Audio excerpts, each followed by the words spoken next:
আরে বাবা রে, কি গো, দিনে রাতে এইভাবে কষ্ট করলে তোমার শরীরটা আর থাকবে বলো? আর কি করব বলো, আমাদের মতন মধ্যবিত্তরা শরীর নিয়ে অত ভাবলে দেনা শোধ করব কখন?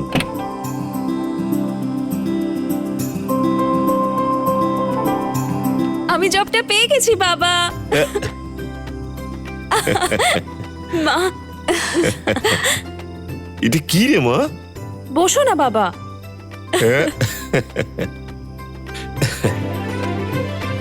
এবার বাটনটা অন করো।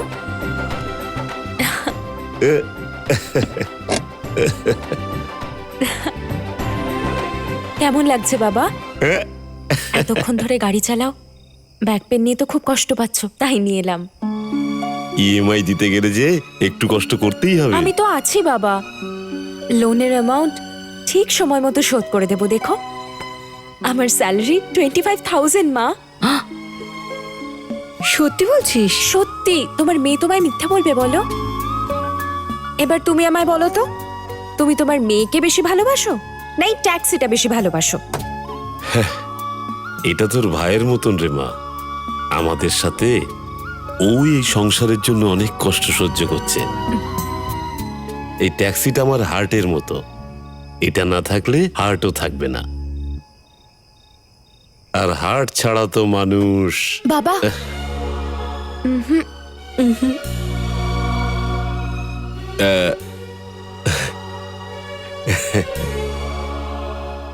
ওর কথা কিছু মনে করবেন না গুরুদেব, আমার সব চিন্তা এখন কর্ণকে নিয়ে। ওরই দোষ।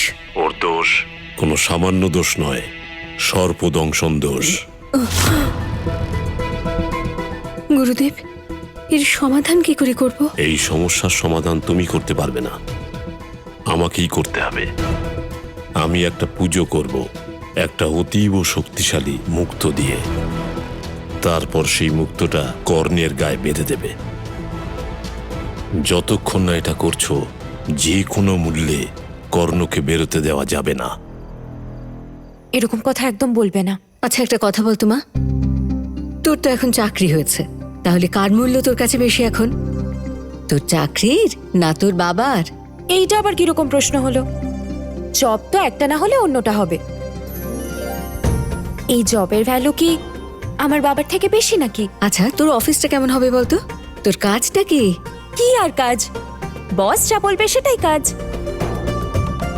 কিন্তু মজার কথা হলো, সব জায়গায় সব এমপ্লয়িজদের একটা করেই বস থাকে, কিন্তু আমার দুজন বস। কিন্তু দুজনের মধ্যে কোনো মিল নেই। একজনের কাছে কাজটাই সম্পূর্ণ জগৎ, আর অন্যজন সারাদিন ভুলভাল কাজ। বাবা, তুমি তাড়াতাড়ি ফিরে এসো, আমি তো জবটা পেয়ে গেছি, আর তোমায় অত দেরি করতে হবে না, তাড়াতাড়ি এসো। ওকে, বাই। বাই।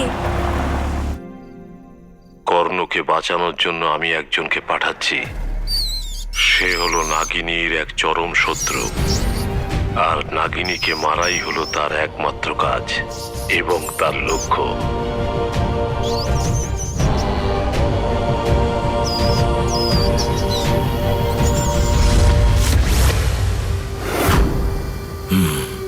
নাগিনী, আমি এসে গেছি। তোর মৃত্যু আমার হাতেই লেখা।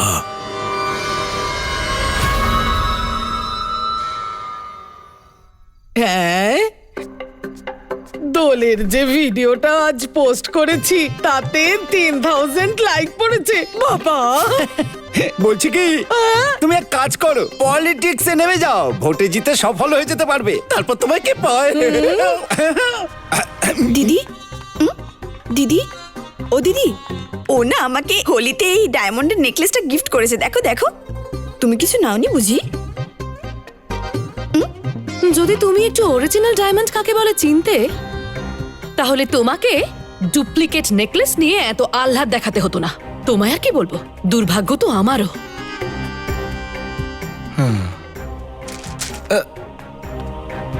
মেয়েটাকে না আমার সত্যি খুব ভালো লেগেছে জানিস। তোর আবার এই কর্ণ, তুই কি রে? কোথায় ছিলি এতক্ষণ? থ্যাংক ইউ অর্জুন, ওকে নিয়ে আসার জন্য। তুই কি রে, কতবার তোকে ফোন করেছি? নাতি বাবু, থ্যাংক ইউ নাতি বাবু। থ্যাংক ইউ সোনা, তোর আইডিয়া সুপার। তুই যেমন বলেছিলি সোশ্যাল মিডিয়ায় আমি পোস্ট করেছি 10,000 লাইক পড়েছে। তুমি হ্যাপি তো হ্যাঁ। আমিও হ্যাপি। তুই যা গিয়ে ফ্রেশ হয়ে আয়, 5 মিনিটের মধ্যে আমরা লাঞ্চ করব। Okay.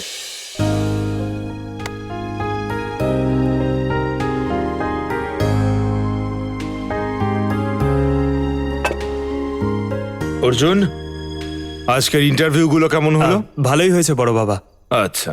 ইনফ্যাক্ট আজকে তো কর্ণ ইন্টারভিউ নিয়েছে। ও স্যার ইন্টারভিউ নিয়েছেন। আচ্ছা, তাহলে আমাকে বলুন স্যার, ইন্টারভিউতে আপনি কি জিজ্ঞেস করেছিলেন?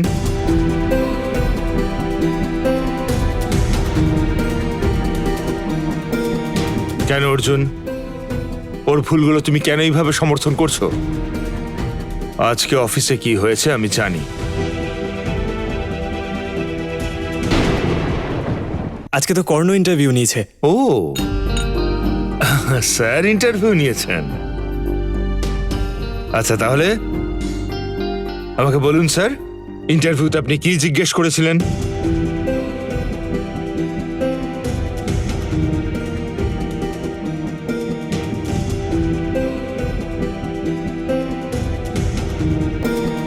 কেন অর্জুন, ওর ভুলগুলো তুমি কেন এইভাবে সমর্থন করছো?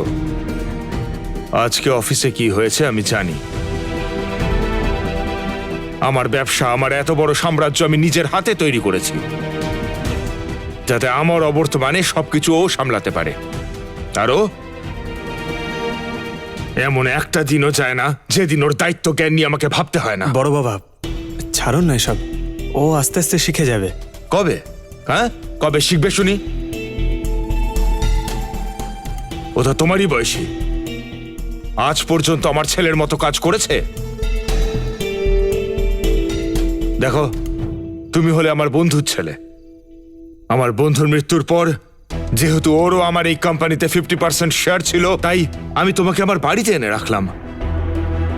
আমার ছেলে কোনোদিনও আমার পাশে না দাঁড়ালেও তুমি আমার এবং আমার ব্যবসার পাশে দাঁড়িয়েছো। সব সময় আমার স্বাস্থ্যের খেয়াল রেখেছো। তুমি নিজের পরিবারের লোকেদের মতো এ বাড়ির সবার খেয়াল রাখো। কার কি প্রয়োজন সব দিকে তোমার নজর। যে কাজগুলো ওর করার কথা সেগুলো তুমি নিজের কাঁধে নিয়েছো। মাঝে মাঝে তো আমি এই কথা ভাবতে বাধ্য হই যে তুমি কেন আমার ছেলে হয়ে জন্মালে না।